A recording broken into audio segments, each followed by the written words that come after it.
Okay, what I'm going to do is I'm going to show you how to embed a glog, and this will also be the process by which you can embed YouTube videos, websites, PDF objects. So this is a really useful tool to have in your skills set.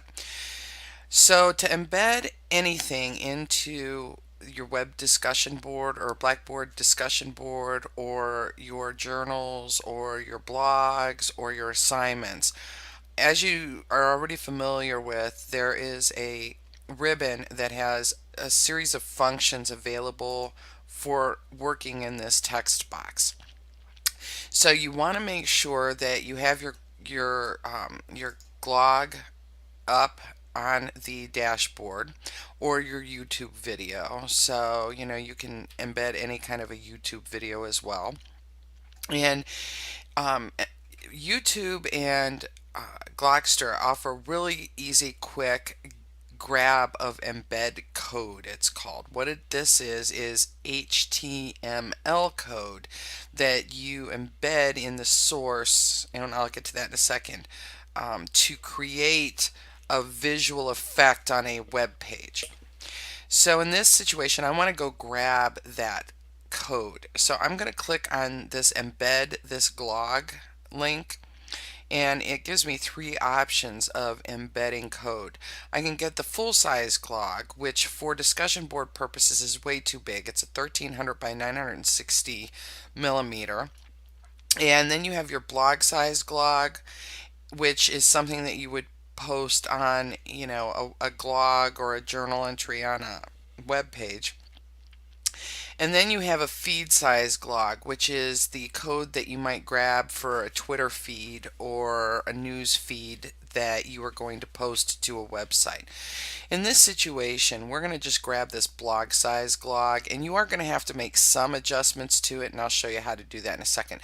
So I'm going to copy this code. You can also highlight the code and then right click and copy this way, but they offer this copy button, so why not use it? It saves you a couple of clicks. So I've copied this code, and now I'm back in my dashboard for my post. And what I want to do is I want to show, I can't just paste it here because all that's going to show up is the code and nobody knows what that is. What I want to do is this little bracket is the toggle for HTML source code. So I'm going to click that, and you'll see that it's got that depressed look in here, and it'll state here that you are in HTML source mode, and you can use that button to switch back out of it. So I'm going to introduce my blog in the non-source code, and I'm going to go, this is my Glogster, add a couple of returns, and so now you can see there's code in here. You've got a break code. Break codes add a line return between text, so it spaces between things.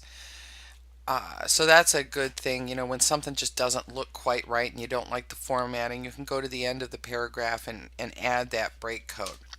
And now what I'm going to do is I am going to right click and I am going to paste my source code.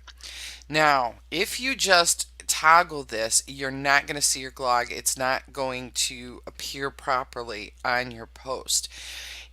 Blackboard has to read that code and process it in order to embed that code. And here you can see where the source is. So this is going to be the URL address of that.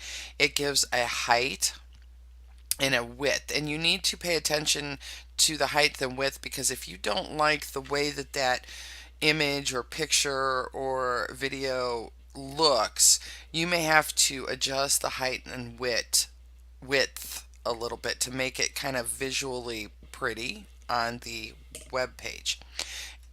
So instead of toggling it, all you're going to do is click on the submit button, and then you can see your glog. Now in this situation, I don't have to. I think I like the size of this. I don't want to make it any bigger or any smaller, so I'm going to leave it just as it is. So here you've got this is my Glogster, and here's my Glogster.